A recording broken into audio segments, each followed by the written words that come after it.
Aujourd'hui, je vais vous parler de la construction du chemin de fer Congo-Océan. Pour faire simple, il y a des richesses en Afrique centrale, d'accord? Et donc, à la suite de la conférence de Berlin, l'objectif des Européens, c'est d'exploiter ces richesses au maximum et de les exporter vers l'Europe. Belle jointe vif, entre 1890 et 1898, ils vont construire un chemin de fer ralliant Kinshasa à la pointe de l'océan Atlantique, donc à Matadi. Alors oui, tu me diras, il y a le fleuve, mais en fait, le fleuve était difficilement navigable à certains endroits. Donc, on est obligé de construire un chemin de fer. Du coup, toutes les marchandises qui devaient rentrer dans l'Afrique équatoriale et sortir vers l'Europe devaient passer par ce chemin de fer. Mais bon, vous connaissez la France, elle avait pas du tout envie de dépendre de la Belgique, donc du coup, ce qui se passe, c'est qu'ils vont eux-mêmes décider de construire leur propre chemin de fer dans l'Empire équatorial français, en passant bien évidemment par le Congo-Brazzaville. La construction de ce chemin de fer se fera de 1921 à 1934 et sera ultra meurtrier. On compte plus de 20 000 morts, africains et chinois. Non, t'as bien entendu, je vais t'expliquer. Comment sont recrutés les Africains ? Peut-on vraiment parler de recrutement ? Plutôt de l'esclavage colonial. Quand l'Empire lance l'appel, beaucoup d'entre eux qui ont été traumatisés par les guerres ou par l'esclavage décident de s'enfuir dans les pays voisins. D'autres se suicident.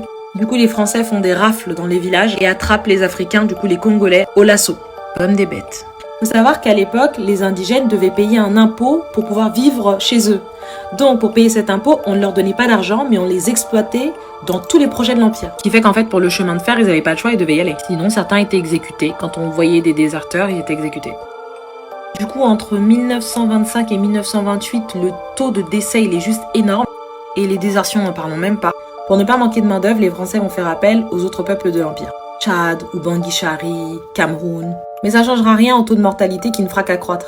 Conditions de travail dangereuses et déplorables, malnutrition, piqûres de serpents, épidémies, maladies tropicales, mauvais traitements, le tout ajouté à la dépression, feront que beaucoup d'Africains succomberont sur le chantier. Les Africains sont exploités au maximum. Les sociétés de construction ne voulaient quasiment pas utiliser de machines pour faire des économies. Et comme les Africains sont là pour ça, dès qu'il y en a un qui meurt, c'est pas grave, on le remplace à côté. À cause des décès massifs et des désertions massives, l'Empire français fera appel au gouverneur de l'Indochine pour recruter 600 Chinois qui arriveront à Pointe-Noire en 1929. Ils auront le droit à un petit temps d'acclimatation.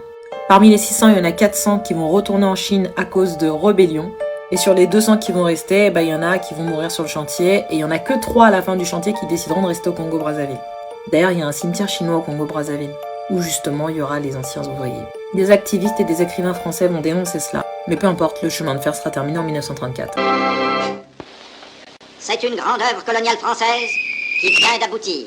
La jonction Brazzaville-Pointe-Noire du Congo-Océan est réalisée après 13 années de travaux. Commencé en 1921, il a fallu, pour exécuter les 610 km de la ligne, vaincre les difficultés d'une région malsaine et accidentée, lancer 92 ponts et faire 10 millions de mètres cubes de terrassement. 930 millions ont été dépensés pour cette œuvre qui a permis de relier le bassin du Congo directement avec la mer. C'est non seulement un grand progrès dans la mise en valeur des colonies françaises, mais aussi une amélioration du sort des populations indigènes de l'Afrique équatoriale. En 2013, on a le CRAN qui porte plainte contre l'humanité. Mais bon, Hollande a dit qu'on remboursera rien.